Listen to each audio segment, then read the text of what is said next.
Seperti itu.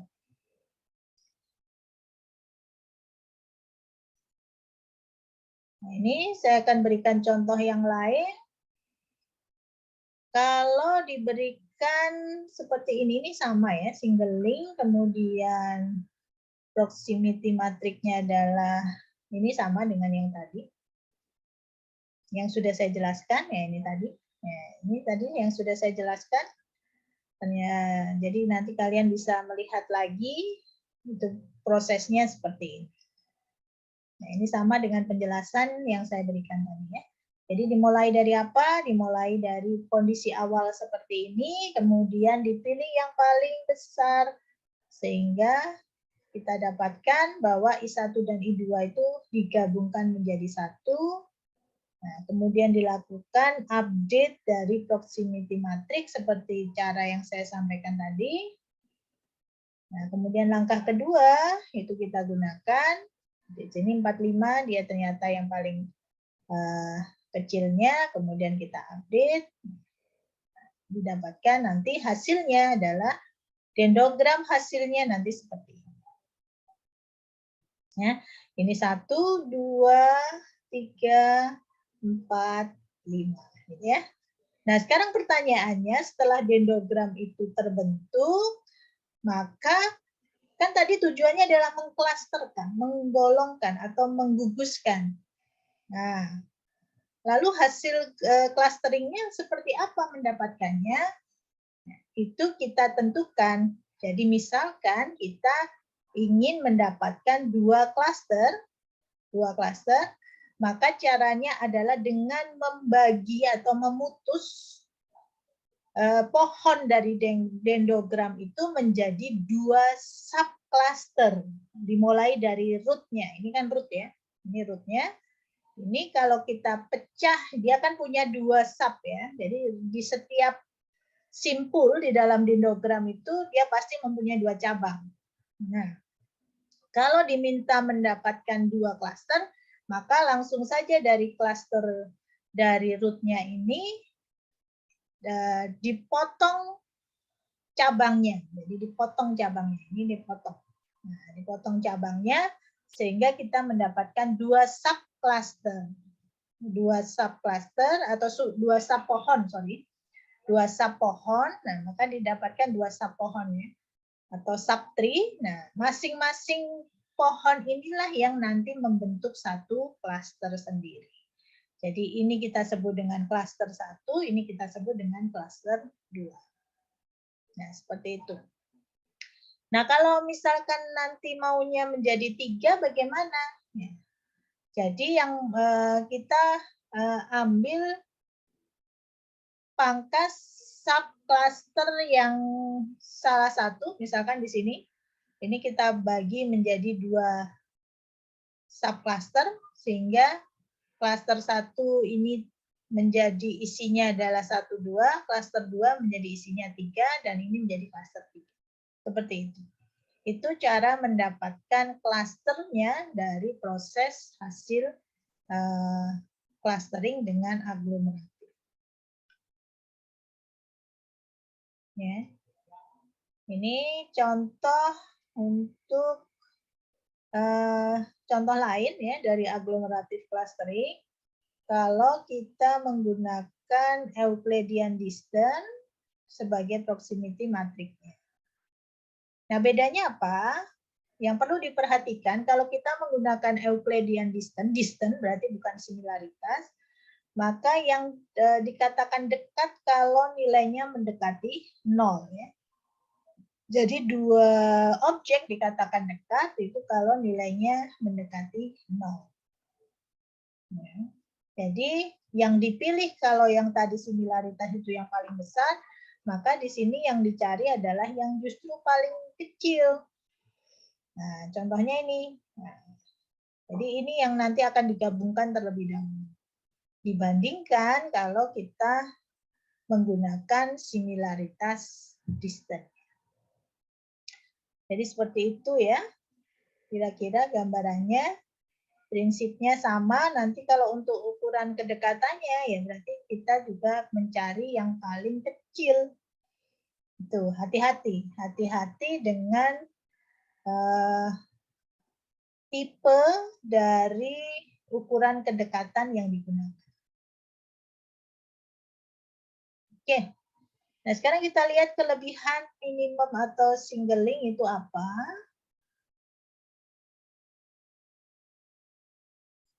Ya, jadi kelebihan dari minimum atau single link ini, dia bisa menangani bentuk yang tidak berbentuk elip. Ya. Jadi tidak berbentuk elip atau berbentuk lingkaran.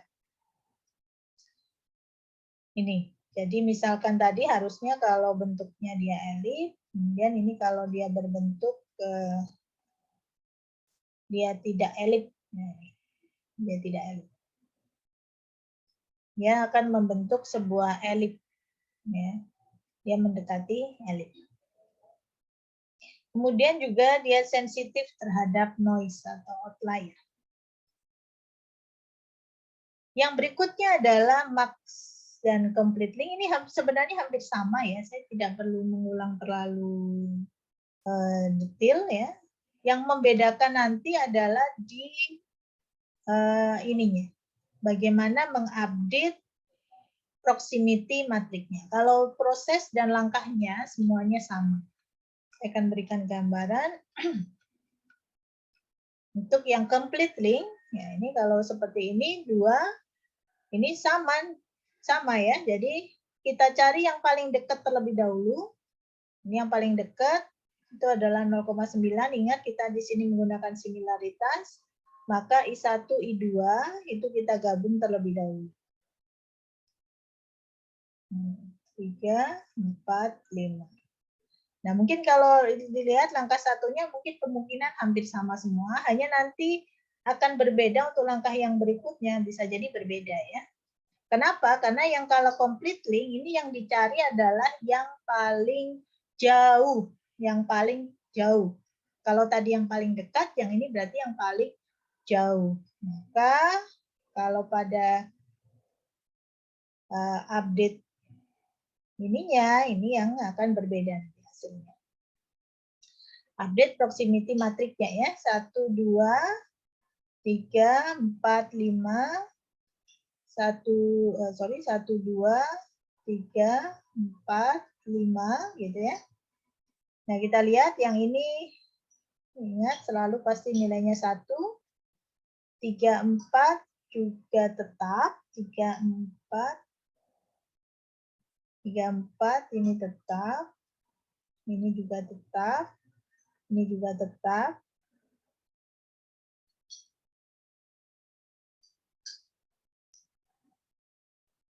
(0,4)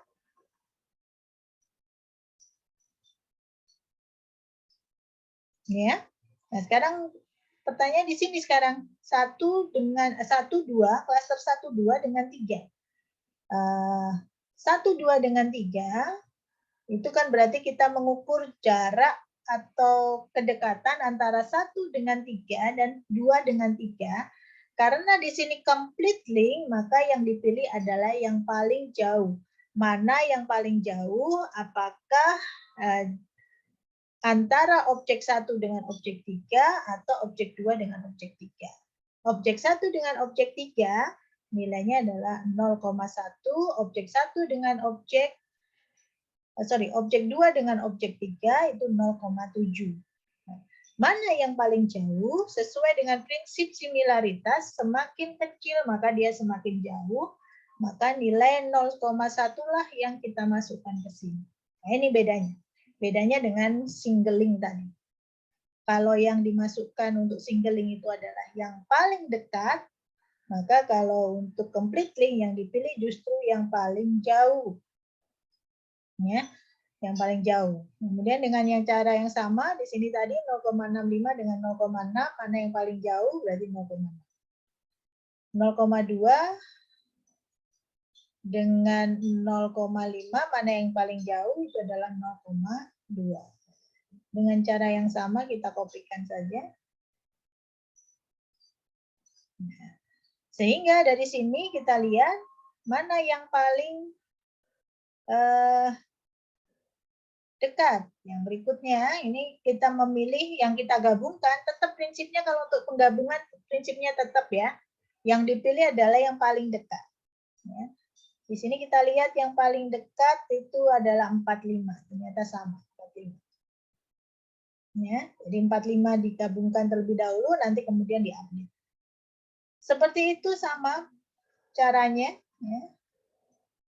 Ini prosesnya sama.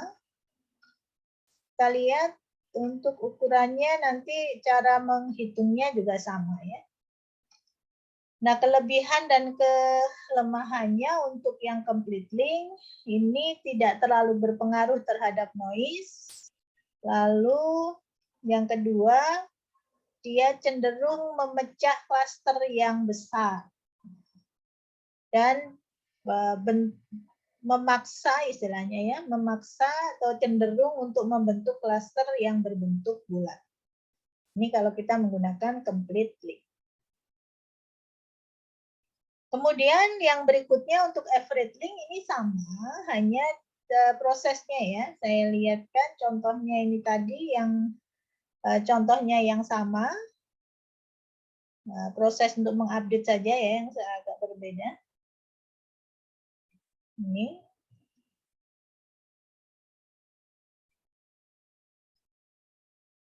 Ini 1, 2, 3. Ini 1, 2, sorry. 1, 2, ini 3, ini 4, ini 5. 1, 2, 3, 4, 5. Paham ya maksud saya di sini ya? Dan ini 1, 1, 1, 1. Nah, sekarang saya yang lain saya abaikan. Saya hanya ingin mengupdate 1, 2 dengan 3. Kedekatan antara 1, 2 dengan 3. Maka di sini kalau menggunakan average, itu adalah kita mencari rata-rata antara kedekatan 1 dengan 3 dan kedekatan 2 dengan 3.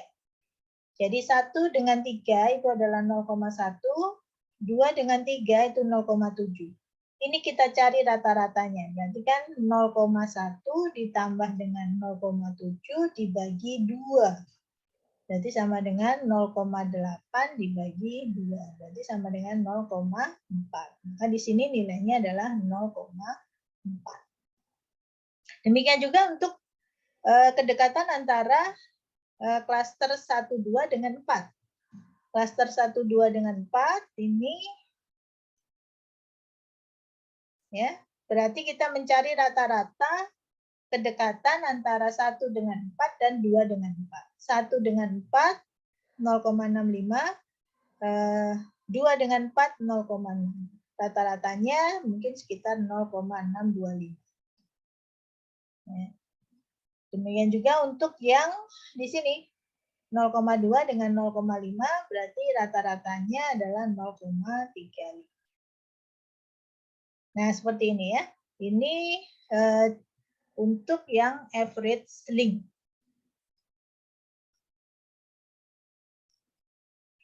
Ini yang average link, gambarannya sama. Nah, kemudian kelebihannya dia bisa berkompromi dengan single dan complete link. Dia sedikit ya dipengaruhi noise, mirip seperti complete link. Kemudian sama dia cenderung ke bentuk cluster yang bulat. Oke, untuk yang satu lagi mungkin ya, ini yang terlewat. Bagaimana kalau yang satunya tadi, apa tadi? Min. Nah, ya, yang terakhir adalah min. Nah, kalau untuk min bedanya bagaimana? Bedanya dengan average? Kalau untuk min itu yang di rata-rata itu adalah yang ada di dalam satu di sini ya. Jadi 1, 2 dengan 1, 2 itu rata-ratanya berapa? Itu akan menjadi pusatnya. Jadi 1, 2, jadi kita mencari sentroidnya terlebih dahulu dari 1, 2. Nah, itu sama saja dengan kita mencari rata-rata di dalam 1, 2 ini. Jadi 1 dengan 2. 1 dengan 2, ini 1 dengan 2 kan jaraknya itu adalah, oh sorry, kalau untuk yang min ini tidak bisa kita gunakan dari data yang sudah berbentuk matriks seperti ini. Jadi kita harus menghitung rata-rata pusatnya, ini tidak bisa kalau hanya dengan melihat di sini. Jadi kita harus melihat data aslinya, ya. Kemudian kita hitung min-nya seperti kita menghitung min yang ada di K-min clustering, ya. Saya kembali ke K-min clustering.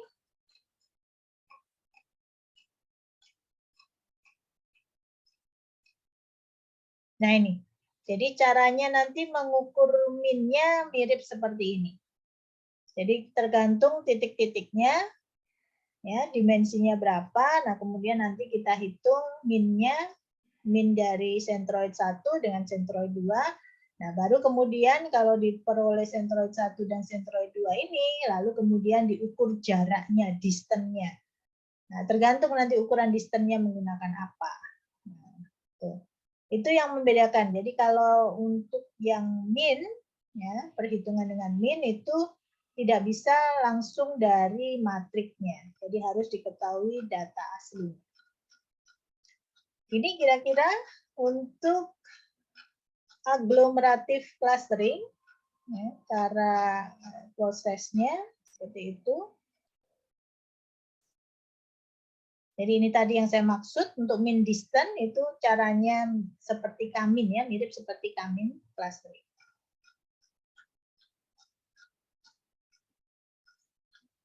Cara menghitung centroidnya maksud saya. Oke, yang berikutnya ini adalah